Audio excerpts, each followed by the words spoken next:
Good evening, and welcome to tonight's edition of Hearth and Hauntings. I apologize for the delay. It took a little longer to break through this time. In that light, tonight we'll focus on three stories that also cross the veil. Settle in as I present the SS Valencia and her tragic history. The SS Valencia was a small passenger steamer on a return voyage from San Francisco to Seattle. They were leaving by way of Victoria, British Columbia, with little over 150 people on board. It was filled to capacity, and the weather at the time was producing high winds and strong currents, both of which forced the little vessel to miss the entrance to the Strait of Juan de Fuca. This led to a chain reaction of events, spelling its tragic fate. Just before midnight, on January 20th, 1906, Valencia struck a reef off Vancouver Island in Pachena Bay. Wedged in place and battered by high seas, rescue boats were unable to approach. The waves tore the SS Valencia apart, and the rescuers could only watch in horror. A large portion of those on board drowned in the first moment as the ocean swept them away. Only a few passengers and crew survived for 2 days, clinging to the highest points in the rigging, but the sea would eventually claim them as well. Chief Freight Clerk Frank Len, one of the few survivors, can be quoted as he recounted the tragedy. Screams of women and children mingled in an awful chorus with the shrieking of the wind, the dash of rain, and the roar of breakers. As passengers rushed on deck, they were carried away in bunches by the huge waves that seemed high as the ship's mastheads. The ship itself began to break up almost at once, and the women and children were lashed to the rigging above the reach of the sea. It was a pitiful sight. Frail women wearing only night-dresses with bare feet on the freezing ratlines, trying to shield children in their arms from the icy wind and rain. Of the 150 or so aboard, only 37 survived. The waves ripped the Valencia apart, and it was gone. The SS City of Topeka, having rescued as many people as it could, left for Seattle. Its black smoke had settled over the water, but the rescuers could see a ship emerge from the cloud, slowing so that Topeka could inform the other ship of the incident. Lookers-on were horrified to see the shape of the Valencia. They blinked, and it was gone. Since then, sailors passing the west coast of Vancouver Island have reported a ghost ship struggling against the waves, the desperate forms of humans clinging to the rigging. Mysteriously, a lifeboat was found with 8 bodies in a cave sealed against the bay. Between dangerous waters, the overwhelming size of the boulder blocking the entrance, attempts to remove the lifeboat have not been made. Lastly, numerous fishermen have reported skeleton-manned lifeboats drifting through the waters before disappearing from sight. One last note before we leave Pachena Bay. The SS Valencia is still reported to this day. She haunts those waters, and if you see it, wish her a happy rest, so that she and all those aboard may finally get some sleep. From Pachena Bay, we head to the coast of the Alaskan Territory, a tale that occurred before it was even a state.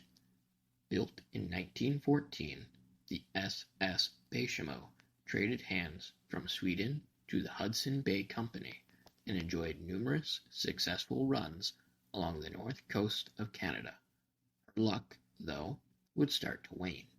In 1928, on July 21st, the SS Bechamel ran aground off Pole Island on the north coast of the Alaskan Territory.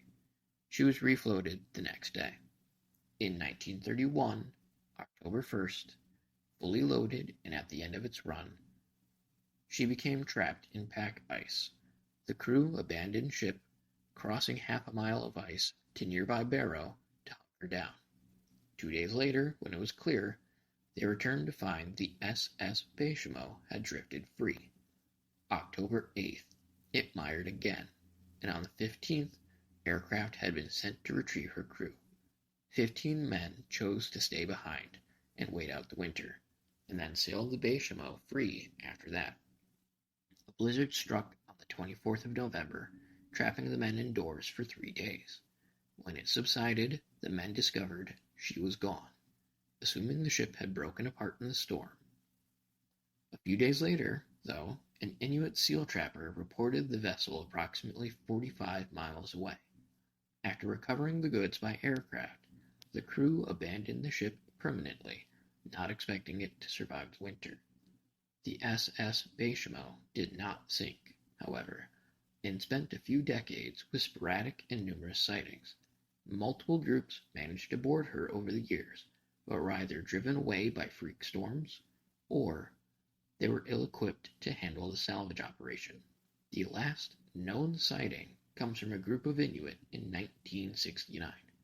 Trapped in the pack ice of the Beaufort Sea, the blizzard swept through, and she was lost once more. There ends its chapter. The ultimate fate of the SS Bechamel remains unknown. Speaking of fate, though, that brings us to our next and final story. I grew up minutes away from a museum for submarines. They horrified and captivated me as a child.